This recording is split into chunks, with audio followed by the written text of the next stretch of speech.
Assalamualaikum warahmatullahi wabarakatuh. Alhamdulillahirabbil alamin wassalatu wassalamu ala asyrafil anbiya'i wal mursalin wa ala alihi wa sahbihi ajma'in. Wa ba'du. Yang saya hormati Bapak Kepala Desa Pematang Cengkring serta jajarannya, kemudian jemaah pengajian setiap malam Selasa yang insyaallah dimuliakan oleh Allah Subhanahu wa taala.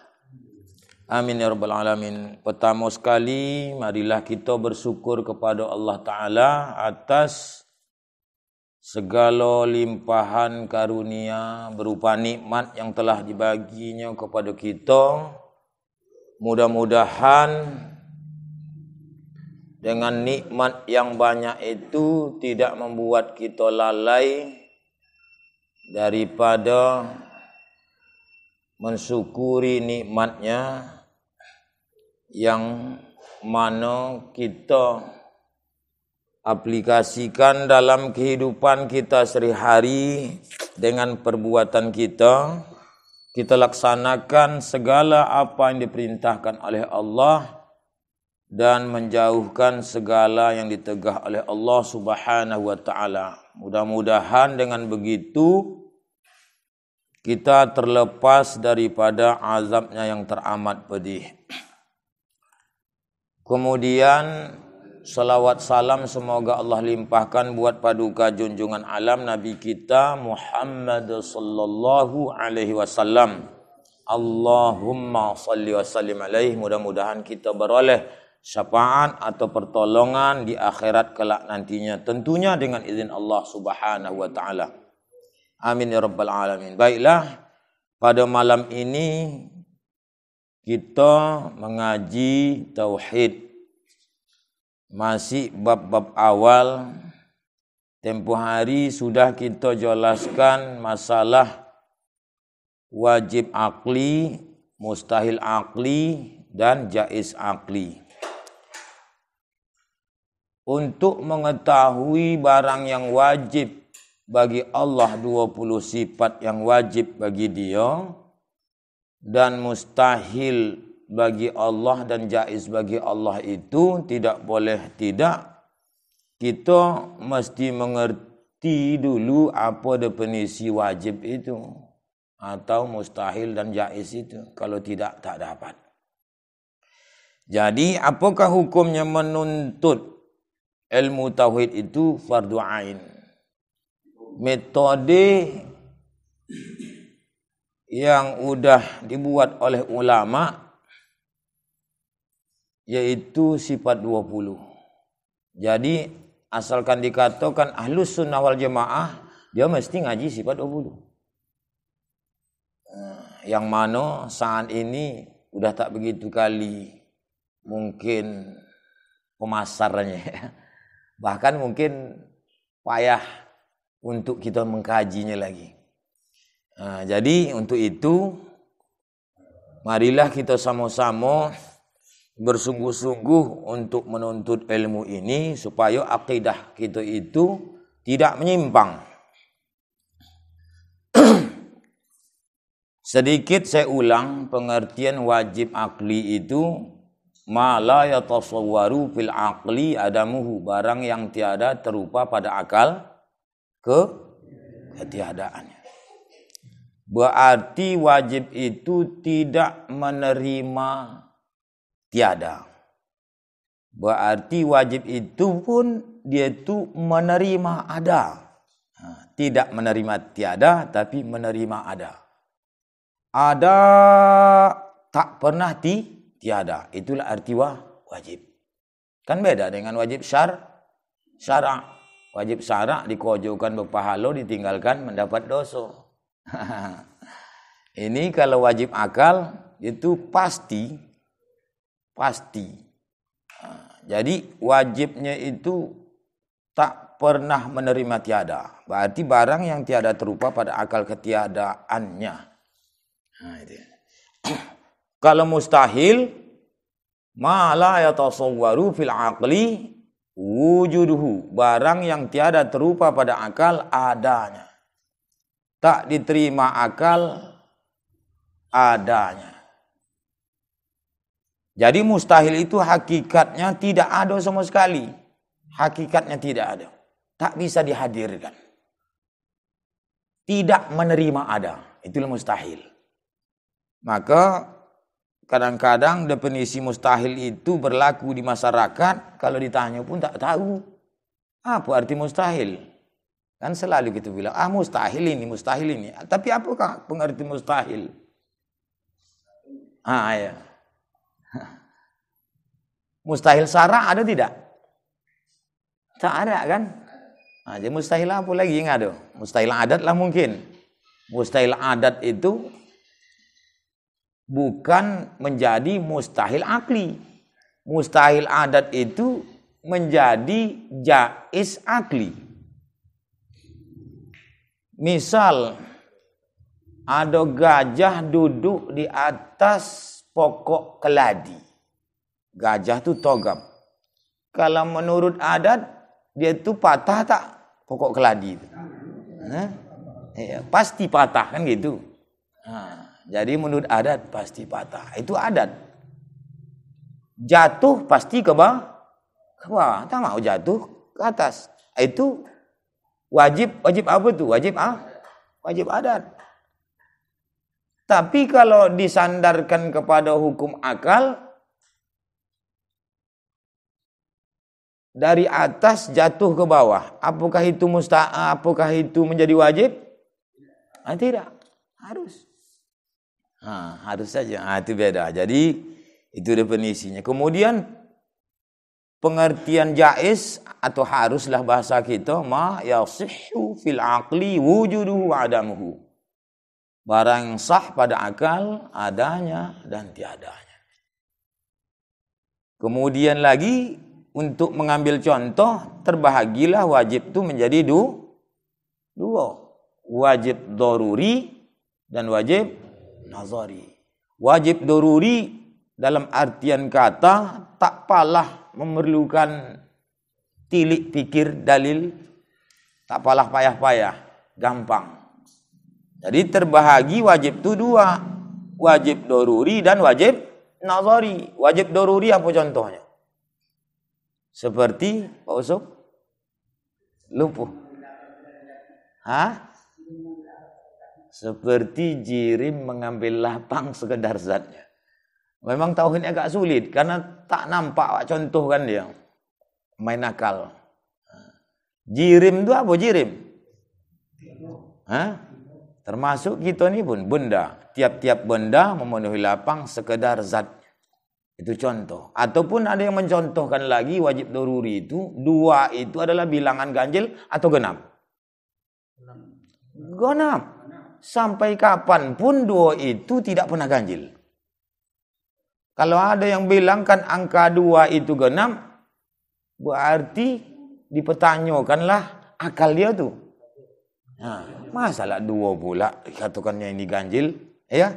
Kalau dikatakan dua itu bilangan ganjil, maka dipertanyakan akal dia. Sampai dari dulu dari kita kecil, mak kita bilang itu dua itu bilang genap. 2 tambah 2 sama dengan 4. Kalau ada bilang 2 tambah 2 sama dengan 3, itu kan pasti itu. Sampai kapanpun, tak pun kita bilangkan 2 itu genap. Tak pun kita bilangkan 2 tambah 2 itu 4. Tetaplah hasilnya pun seperti itu. Begitu jugalah pengertian wajib. Memang udah keadaannya seperti itu. 4 ganjil 5 genap. Cuma anu tuh. 4 kan ganjil. Itu mengganjil. Iya mengganjil. Mengganjil. Biasanya adat jari tangan kita itu 5. Sebelah 5. Ada yang kurang, ada yang lebih. Berarti menyalahi adat kebiasaan tak masalah. hal yang nadir, yang jarang terjadi. Kalau dulu Allah Ta'ala kan jadi tangan kita satu bola ni 4 jarinya. Begitulah umumnya. Maka kalau 5 dia menjadi ganjil. Itu. Kemudian wajib nazari. Ini membutuhkan dalil. Seperti sifat-sifat Allah Ta'ala. Salah satu contohnya sifat qidam. Qidam apa artinya? Sedia Allah Subhanahu wa Ta'ala. Arti sedia? Tidak didahului tak ada. Tidak didahului tak ada tu apa maksudnya? Tidak didahului oleh tiada itu apa? Artinya? Kata Haji tadi. Tidak didahului oleh tidak. Berarti adanya itu tidak didahului oleh tidak ada. Berarti adanya itu tidak ada permulaan. Baik permulaan dari tiada atau permulaannya itu dari ada. Itu arti qidam. Yang dikatakan qidam itu siapa? Allah Ta'ala. Berarti selain Allah Ta'ala ada tidak qidam? Tak ada. Kalaupun ada kata qidam itu menunjukkan panjang masa. Itu ada juga. Tapi bukan berarti qidam seperti itu. Arti qidam itu wujud Allah. Adanya Allah Ta'ala itu tidak didahului oleh sesuatu apapun. Baik sesuatu itu ada atau tidak ada. Jadi arti qidam itu boleh dikatakan tidak didahului oleh tidak. Tidak ada permulaan bagi wujud Allah Ta'ala. Jadi qidam itu tak ada permulaan. Tidak berawal, tidak berakhir. Iya, tidak berawal, tidak berakhir. Jadi adanya Allah Ta'ala itu tidak ada awal.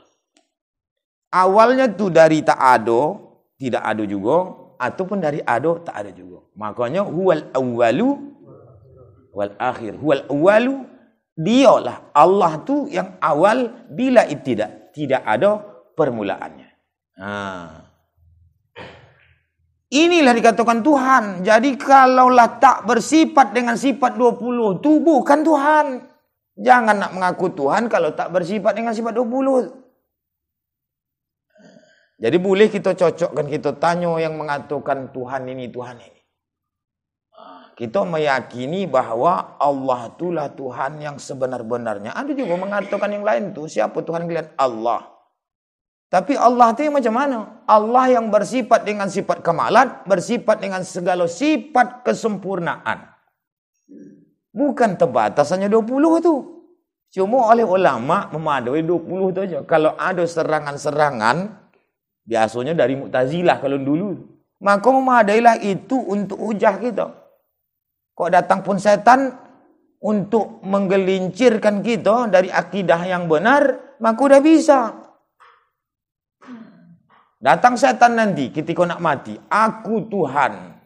Nah, kita tengok dia tu tak tangguhlah togapnya. Apa buktinya kau Tuhan?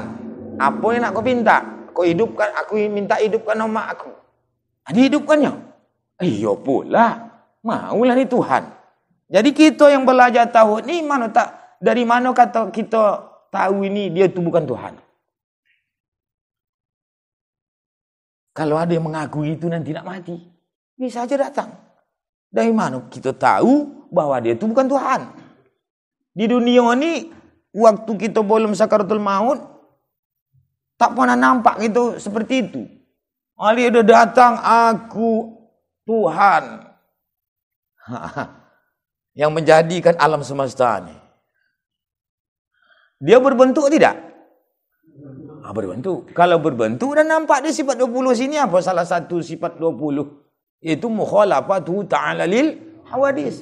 Apa artinya? Bersalah-salah Allah Ta'ala bagi sekalian baharu. Berbeda dengan makhluk.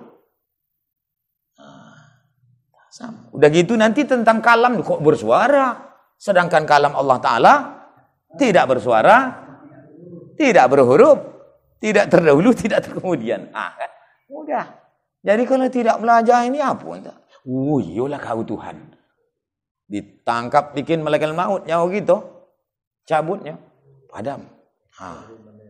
Mati dalam keadaan tak beriman. Itu yang kita takutkan.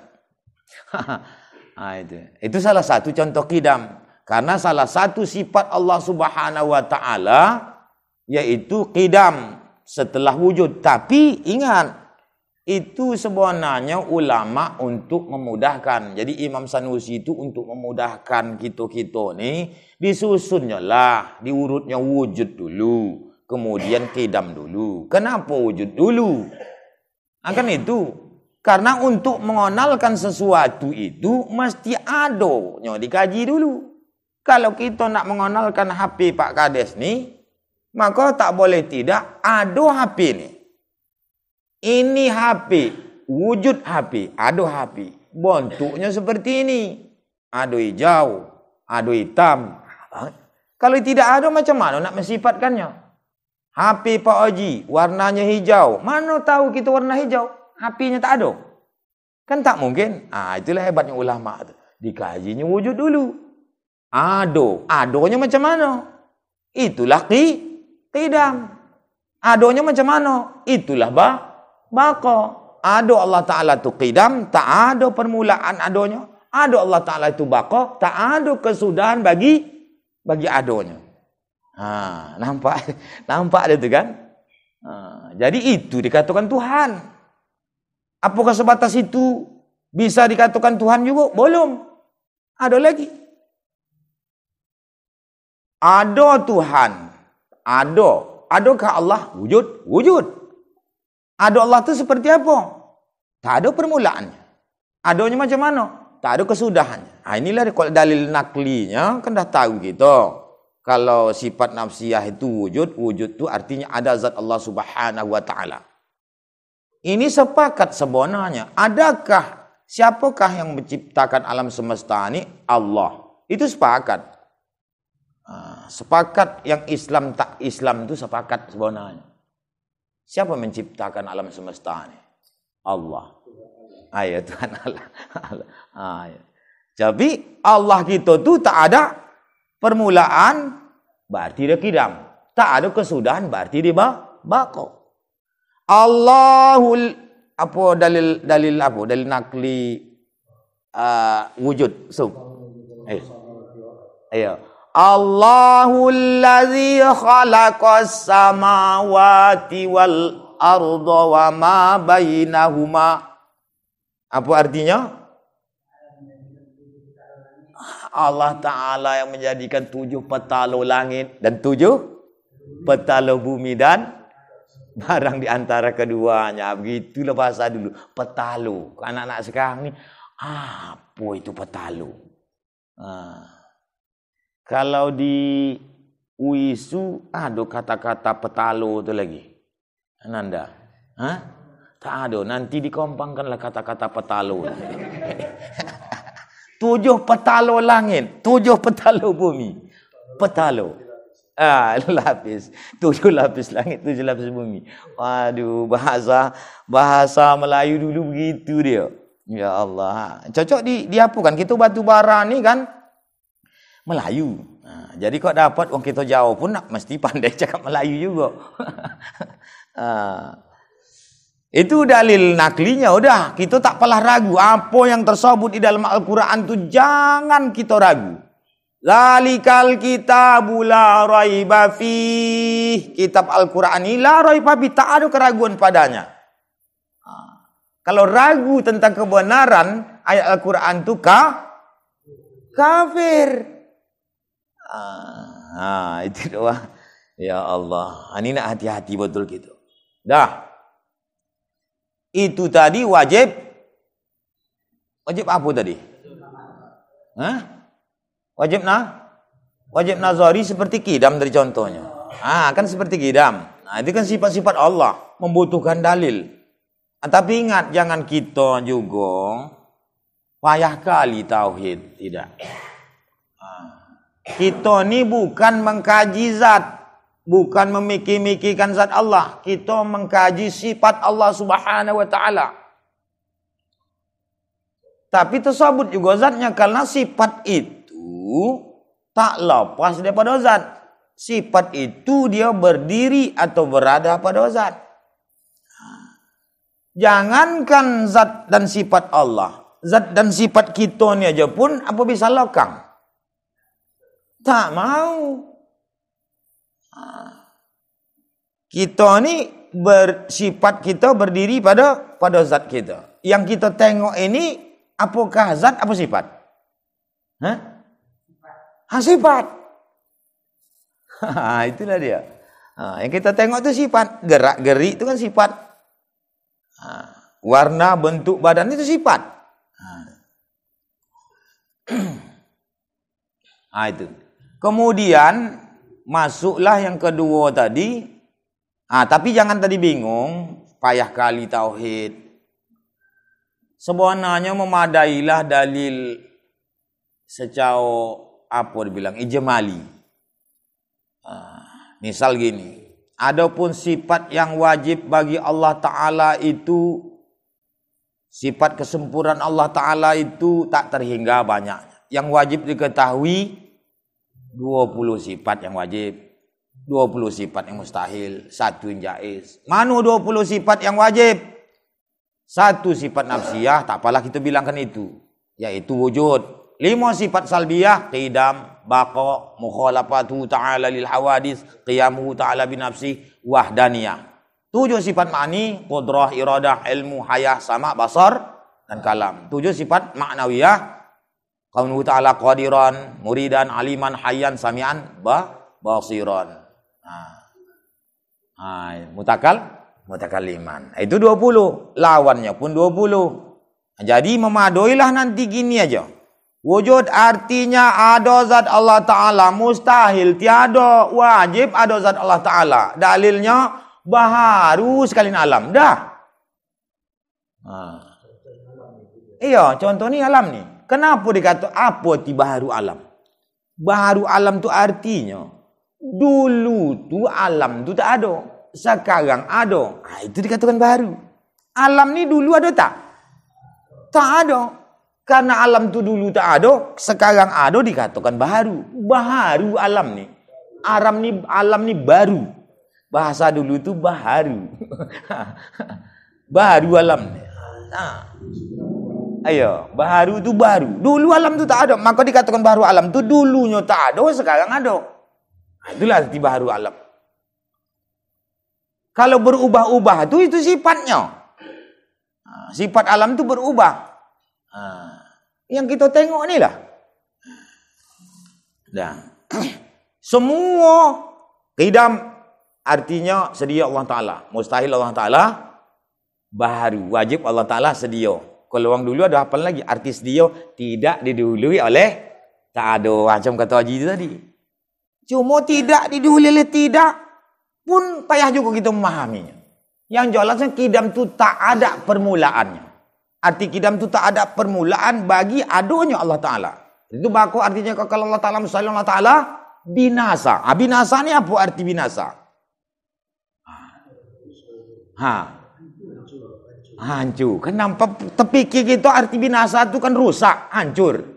Arti binasa itu adalah adanya wujud Allah Ta'ala sempat dihubungi oleh tak ada. Maksudnya ada putus oleh tiada. Itu dikatakan binasa.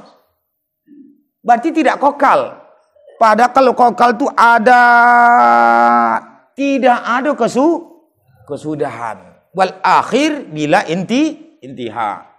Akhirnya tak ada kesudahannya.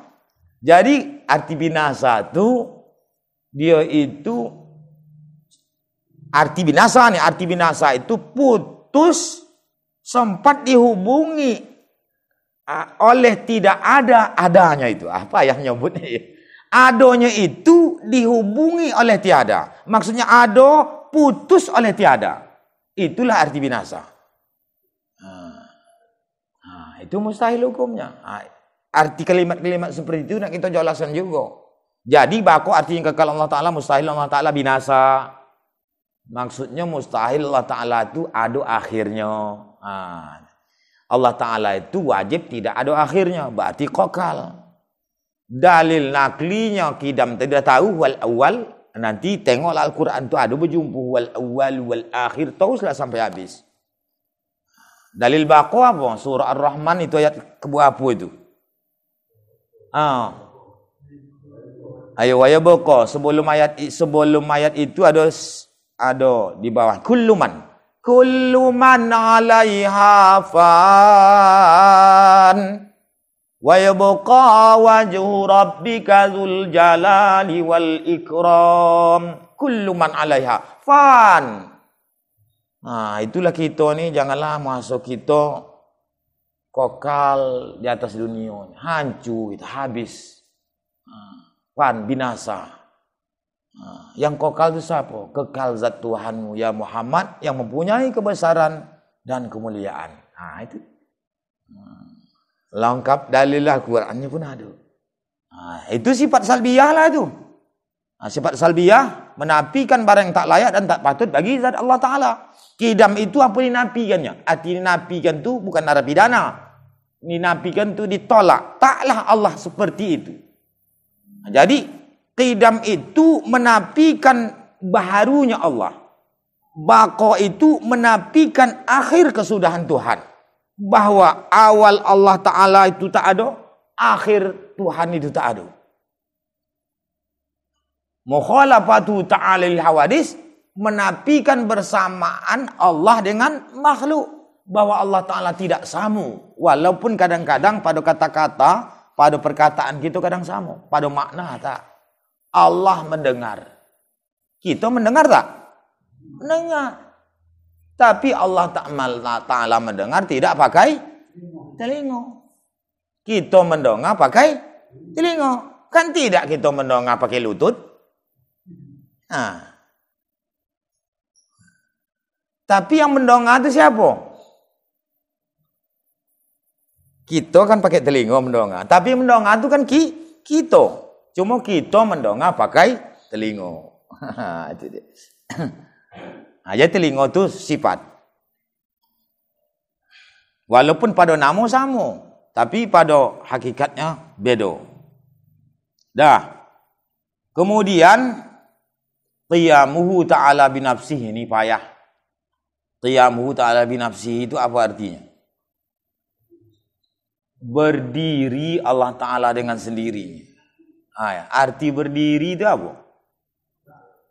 Kan togak, terbayang gitu togak. Padahal di situ berdiri Allah Ta'ala dengan sendirinya itu tidak berkehendak kepada tempat. Ya. Makanya Allah Ta'ala itu tak boleh dikatakan ada tempatnya. Karena tempat itu sifat baharu. Kalaupun ada bahasa-bahasa melalui Al-Quran Allah itu bertempat ini, duduk itu ini, maka ditakwil lah dengan yang betul-betul yang layak. Baik takwil yang salaf maupun takwil yang khalaf. Kalau takwil yang salaf itu dia serahkan takwilnya kepada Allah. Yang jelasnya Allah tak bertempat. Kalau bertempat Allah Ta'ala sama dengan kita. Kalau sama dengan kita berarti dia bukan Tuhan. Itulah kajian awak. Iya tak sob? Gitu. Inilah ngoyinya awak. Tidak bertempat, dua pengertian daripada qiyamuhu ta'ala binafsih itu. Pertama, tidak berkehendak kepada zat, tidak berkehendak kepada tempat. Tidak berkehendak kepada zat, kenapa? Karena dia zat. Yang kedua pula, tidak berkehendak kepada yang menjadi. Kenapa? Karena dia menjadikan. Berarti kaya Allah Ta'ala daripada zat, kaya daripada yang menjadikan. Jadi kalau guru kita dulu, Ustaz Hafiz Yazid, dia lebih membahasakan qiyamuhu ta'ala binafsih itu kaya daripada zat, kaya daripada yang menjadikan. Kalau dalil naklinya apa? Allah, Allahul ladzi khalaqas samaa'a, bukan itu. Allahu la ilaha, itu dia. Allahu la ilaha illa huwal hayyul qayyum. Itu kan ada berdirinya. Apa artinya? Yang mahasiswa, Allahu la ilaha illa huwal hayyul qayyum itu apa? Arti bebas. Allahu la ilaha illa. Allah tiada Tuhan melainkan Dia. Iya.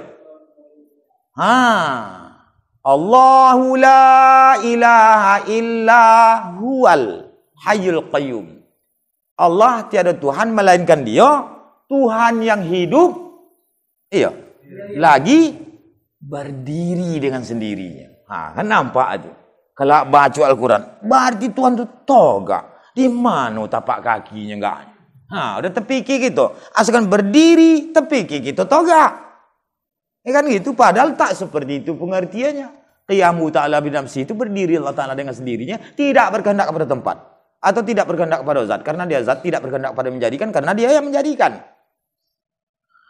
Ataupun yang lebih mudah lagi ayatnya untuk dalil naklinya, innallaha la ghaniyun 'anil 'alamin. Sesungguhnya Allah Ta'ala itu kaya dan tak bergantung pada sekalian alam. Jadi walaupun ajab-ajab Aceh memahamkannya, begitulah. Cuman dalil yang mudah yang macam tadi. Semua baharu alam. Jadi arti yang penting-penting yang tadi jangan kita terjemahkan berdiri itu macam toga. Binasa itu macam runtuh pula alam semesta. Peot pula Tuhan. Tak seperti itu. Nampak itu kan? Itulah kemudian daniyah. Ini sifat salbiyah. Jadi sifat salbiyah itu artinya menafikan barang yang tak layak dan tak patut bagi zat Allah. Tapi sifat ini sifat yang bangsa adumiyah, sifat yang tak berdiri pada zat. Tapi Allah wajib bersifat itu. Tidak menafikan baharu Tuhan. Menafikan ada permulaannya. Maka menafikan ada kesudahan Allah Ta'ala. Qiyamu ta'ala binafsih, mukhalafatu ta'ala hadis, menafikan bersamaan Allah Ta'ala. Sifat itulah yang menolak. Qiyamu ta'ala binafsih, menafikan berdiri Allah Ta'ala dengan yang lain. Wahdaniyan, apa artinya? Esa Allah Subhanahu Wa Ta'ala, esa zat, esa sifat, esa af'al, perbuatan. Kau dulu dihafal, esa zatnya tidak bersusun-susun, tidak berjuzuk-juzuk. Esa sifatnya tidak dua kudroh dan tidak dua iradah. Esa af'alnya, esa perbuatannya tidak mendua perbuatan Allah Ta'ala. Nanti kita bahas tuh. Terbahagilah wahdaniyat itu nanti ada 5. Menafikan kam muttasil pada zat, menafikan kam muttasil pada sifat, menafikan kam mumpasil pada perbuatan, menafikan kam mumpasil pada zat, menafikan kam mumpasil pada sifat. Itu dah ada 5. Itu nanti kita bahas satu persatu. Itulah sifat salbiyah. Ya secara mudahnya tadi, udah satu-satunya seperti itu, tidak secara rinci kali. Semuanya dalil baharu alam. Kidam artinya sedia Allah Ta'ala, mustahil Allah Ta'ala baharu. Wajib Allah Ta'ala sedia. Kau nak tambah lagi arti sedia itu tidak ada permulaan atau tidak dioleh tidak. Dalilnya baharu sekalian alam. Bako artinya kekal Allah Ta'ala, mustahil Allah Ta'ala binasa. Cuma arti binasa ingat yang tadi. Wajib Allah Ta'ala kekal. Arti kekal tidak dihubungi oleh tidak. Itu kokal tu. Tak dihubungi oleh tak ada. Kokal selamat. Dalilnya baharu alam. Begitu juga mukhalafatu ta'ala hadis qiyamu ta'ala binafsih wahdaniyah. Dalilnya baharu sekalian alam. Nanti barulah masuk sifat ma'ani, tujuh, kudroh, iradah, ilmu, hayah, sama, basar, kalam. Itulah ulama itu menyusunnya. Karena bukan tanpa sebab. Semua itu ada sebab. Udah siap wahdaniyat, didahulukannya sifat kudroh. Apa sebabnya? Padahal kalau secara tartib, secara susunan tarokki, susunan menanjak, dia kan bukan seperti itu. Iya kan? Kudroh, iradah, ilmu, hayah. Ya? Artinya dibahas dulu hidup, ilmu, kemudian kehendak, baru dia kuasa. Itu ada pembahasan. Tapi kenapa setelah wahdaniyah, kudroh dulu. Susunan tadalli, menurun dia. Kalau tarokki, menanjak. Ada pembahasan seperti itu. Kenapa? Karena esa pada karena wahdaniyat itu esanya itu dibagi 3.